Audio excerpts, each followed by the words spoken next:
town of Foggy Bog, Wisconsin was having a crime wave. It was a one-man crime wave staged by that master cutpurse, Yeggman Footpad, that 20th century Robin Hood, the Masked Martin. We're having a crime wave, a tropical crime wave. I'm Robin Hood's double who's always in trouble. A real Foggy Bog crime wave. The only difference between Masked Martin and Robin Hood was that Martin stole from the poor and gave to the rich. What are you watching, dear? I think it's the new David Susskind show. You see, my good people, that is the switch. I steal from the poor and I give to the rich. Look, dear, stereo. And to think we owe it all to the Masked Martin. So because of the Masked Martin, the rich were getting richer, and the poor were getting poorer. However, the Masked Martin's escapades did not go unnoticed by that great criminologist, Professor WALDO Wigglesworth. Hoppity, Fillmore, it's time to put a stop to the escapades of the Masked Martin. But, Uncle Waldo, isn't that a job for the police? Of course, Hoppity, my boy. But it's our job to aid and abet the law enforcement of our great little town. Now then, let's try to establish a pattern of the Masked Martin's recent crimes. Martin's pattern is he steals from the poor and gives to the rich. He's what we used to call in the yard a nonconformist. The normal robber steals from the rich and gives to the poor, which means... Yeah? We are dealing with a beatnik bandit. So, here's my plan. I'm going to disguise myself as a poor man and become a decoy for this malfeasant, and when he tries to rob me, wham! I'll nab him. Do you want us to come along, Uncle Waldo? No, I'd better work alone on this case, Hoppity, my boy. The three of us would be a dead giveaway. So Waldo took a room in the poor section of Foggy Bog and waited.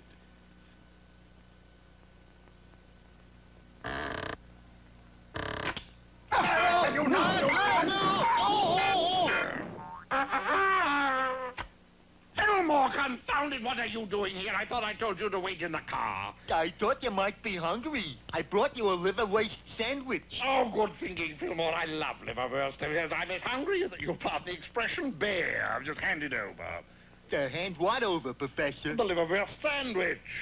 It's gone, Waldo. Oh, what do you mean it's gone? Are you sure you came in here with it? Sure. I opened the door, and then somebody turned off the lights, and it's gone. You mean somebody stole my liverwurst sandwich? But that's nonsense, Fillmore. We're the only two people in this room.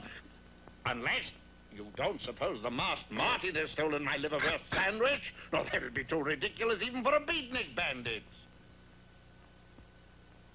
My compliments to the cook, Alfred. Not the cook, sir. The Masked Martin. So you really think the Masked Martin was here? Well, Hoppity, my liverwurst sandwich didn't just walk away now, did it? But why would the Masked Martin steal a liverwurst sandwich, Waldo? How do I know? Maybe he likes liverwurst. What we must now do is reenact the crime. Hoppity, you and Fillmore go down and buy me another liverwurst sandwich while I wait here.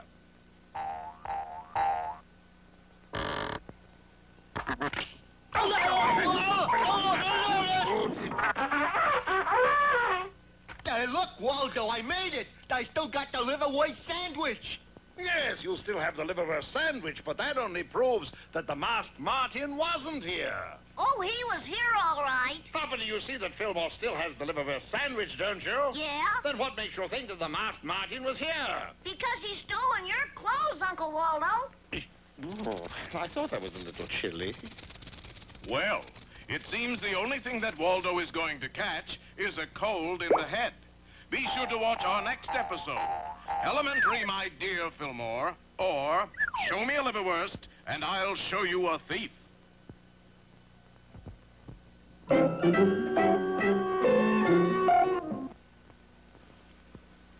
Waldo, in our last episode, had his liverwurst sandwich stolen by the Masked Martin. But why would the Masked Martin steal a liverwurst sandwich, Uncle Waldo? How should I know? Maybe he likes liverwurst. What we must now do is reenact the crime. Hoppity, you and Fillmore go down and buy me another liverwurst sandwich while I wait here.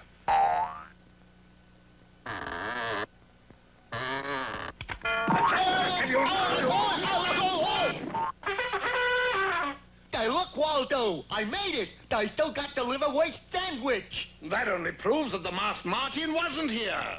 Oh, he was here, all right. What makes you think so? Because he's stolen your clothes, Uncle Waldo. I thought I was a little chilly. Yes, Waldo was a little more than concerned. This time the masked Martin has gone too far, and by George, I would apprehend that land robber in 1 minute, but for one reason. What reason is that, Uncle Waldo? Modesty. This time the masked Martin has gone too far. What's wrong, dear? How can I be seen in an outfit like this? Professor Waldo Wigglesworth did not give up easily. After he got over a mild case of pneumonia, he at once set to work on his invention, which he called Professor Waldo Wigglesworth, masked Martin Cutpurse Catcher. Beautiful, beautiful. You will notice that I have a liverwurst sandwich as bait here. Once Martin takes that liverwurst sandwich, I'll have it.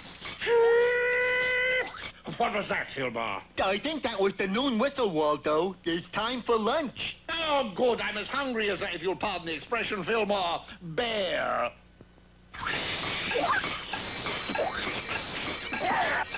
Turn it off, Fillmore! Turn it off!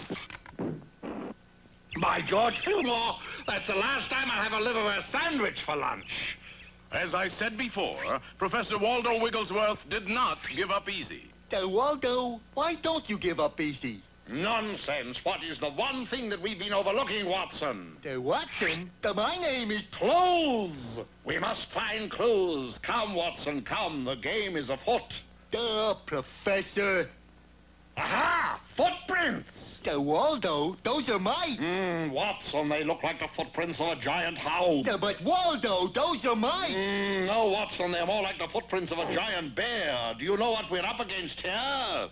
Yes, Professor, The bear of the Baskervilles. The masked Martin has adopted the disguise of a giant bear. How very clever of him. By George, we're up against a foggy bog Moriarty, Watson. Waldo, will you forget about those footprints? It's him! Of course you want me to forget about those footprints because they are your footprints. Take off that disguise, masked Martin. No! By George, it is you, Fillmore. That's what I was trying to tell you. And the real masked Martin is running out that door. Oh, don't just stand there. Come, Watson. The game is afoot.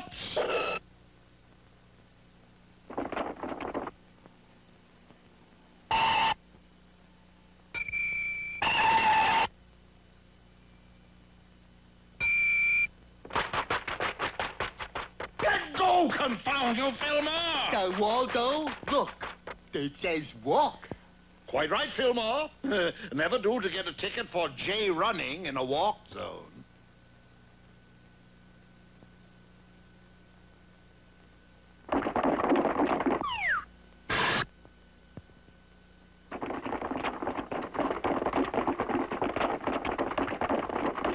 Now we've got him, Fillmore. If you will notice, there is no possible way to escape from this blind alley. Yeah, Professor. You can say that again.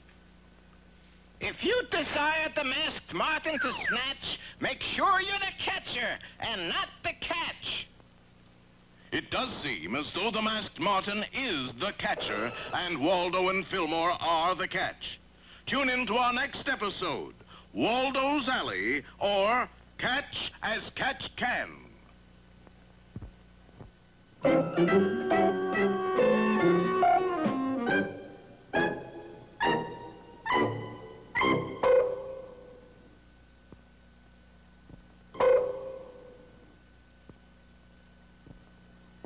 Ladies and gentlemen, it's time now for an important message from our sponsor. Watch. We'll return to our program after these messages. Waldo and Fillmore thought they had trapped the masked Martin in a blind alley.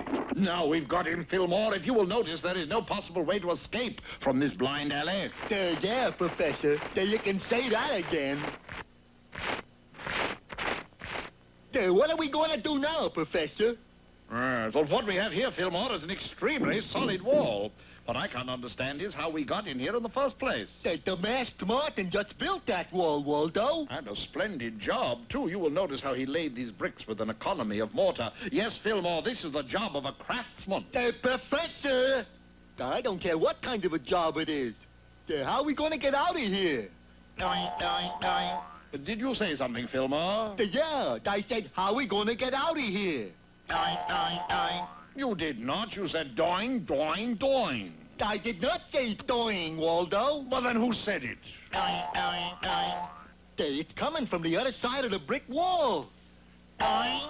Why, it's Hoppity! Hi, fellas. What are you doing here? It's a long story, Hoppity. What we have to figure out now is how to get out of here. Well, why don't you just hop out? Doink, doink. No, you see, nature did not bless us with your particular physical gift for hopping, Hoppity.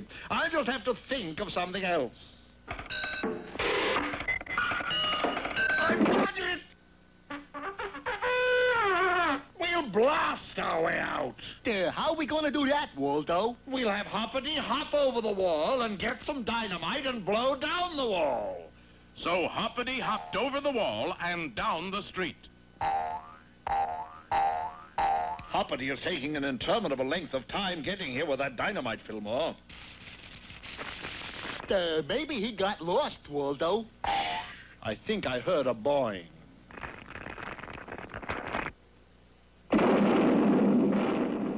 Boy, that was some boing. Are you hurt, Uncle Waldo? No. Will somebody please answer that phone? What phone? The phone that is ringing inside my head. Oh, never mind. I'll answer it myself. Hello, Wigglesworth here. What's that? Herman's Delicatessen. I'm sorry, you must have the wrong number. Listen, I told you. What's that? The Masked Martin. Well, with whom do you wish to speak, please? Oh, it's for you, Fillmore. Hello. Yeah, this is Fillmore Bear. What's he saying? What's he saying? Waldo, I can't hear him with you jabbering like that. Sorry, Mr. Martin. What was that again? I see. I see. What? Well, nice talking to you, Mr. Martin. Goodbye. Confound you, Fillmore. What did he say? Well, if you're going to take that attitude, Waldo, I don't know whether I'm going to tell you or not. After all, it was a private conversation. Yes, but you were using my phone. What do you think I am, an answering service? Well, he just wanted to let me know that his next job is to rob the poor man's bank at Bud Long and Adams. That's it. We've got him now. But Waldo, he told me not to tell anybody. Well, that's all right, Fillmore. There's a little of the fink in all of us. Come on, man. Let's get down to Bud Long and Adams. But, Uncle Waldo, isn't this a job for the police? Perhaps Hoppity's right. Wait a minute. I'll call them. Busy. Come on, we haven't got a minute to lose. Now, listen, you wait here. We don't want to be obvious. I'll just walk in casually and nab him. It's a hold-up! Get the number of that truck. That's him, all right. The Masked Martin. Yes, that's gotta be a mask. Nobody has a face that ugly. He must have this mask on with epoxy glue. We better take him down to headquarters. But, officer, that ugly mask is my face.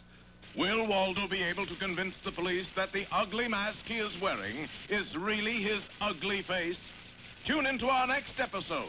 Waldo keeps a straight face, or the man in the ironed mask. We'll return to our program after these messages.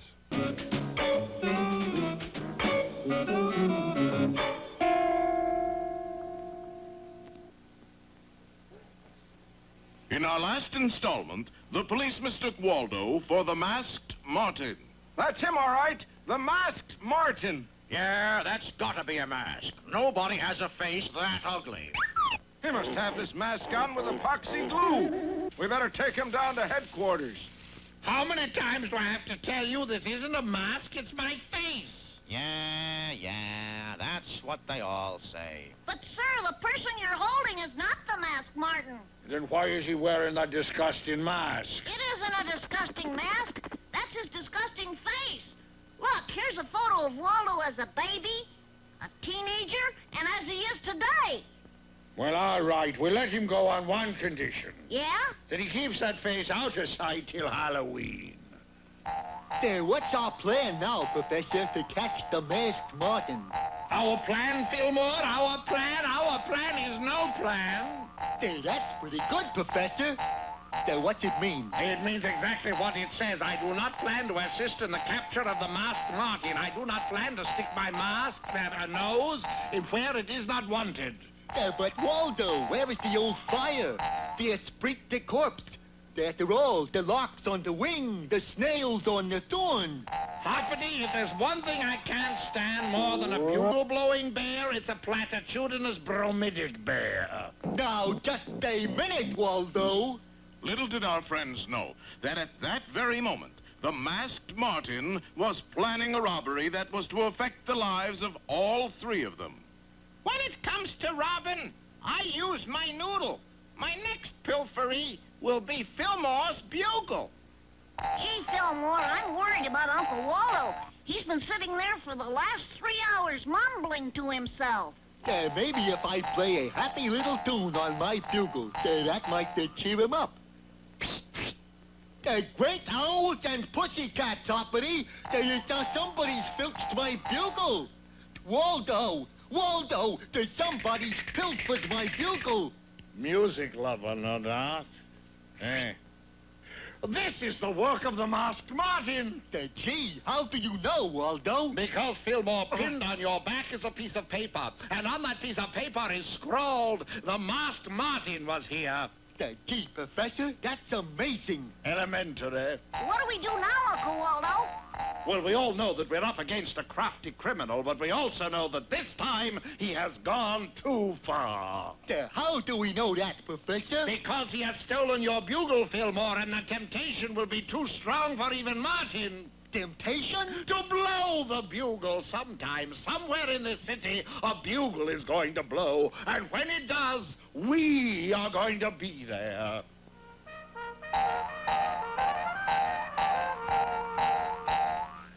Hey, listen! Do you know what that is? That's beautiful, that's what that is. The chord, that's my bugle. Nonsense, I've never heard you play the bugle like that. Doggone it, Walter, what's the matter with you? That's my bugle, and I'm gonna get it back. That's the most beautiful bugle passage I've ever heard. Such virtuosity, he's a Paganini of the brass section. And Waldo, that is the masked Martin. Let's go grab him. They don't play bugle solos like that anymore. I got him, Hoppity. Go call the police. Such triple tonguing, such a vibrato. We've got him with the goods, officer. Good work. All right, you, come along now, and don't give me any trouble. No, wait. I cannot deprive the world of a bugle player like that. Officer, it was I. I am the masked Martin. Oh, boy. Your gallantry's touching, but I must confess, I am the masked Martin. Frankly, I need a rest. Well, there goes the greatest living bugle player in the world. But gee, Professor, you still got me. I know.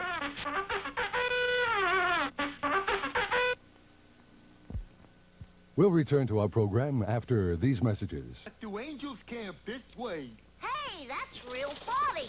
Look, they're waving at us. How friendly. But I wonder how come they're waving with their fists closed. It's a real California welcome, Hoppity. I've read about it many times. Hoppity was right to wonder, though, for just around the next curve, that shortcut ended in a 100-foot drop to a dry stream bed. A bed already littered with the remains of other unfortunate contestants.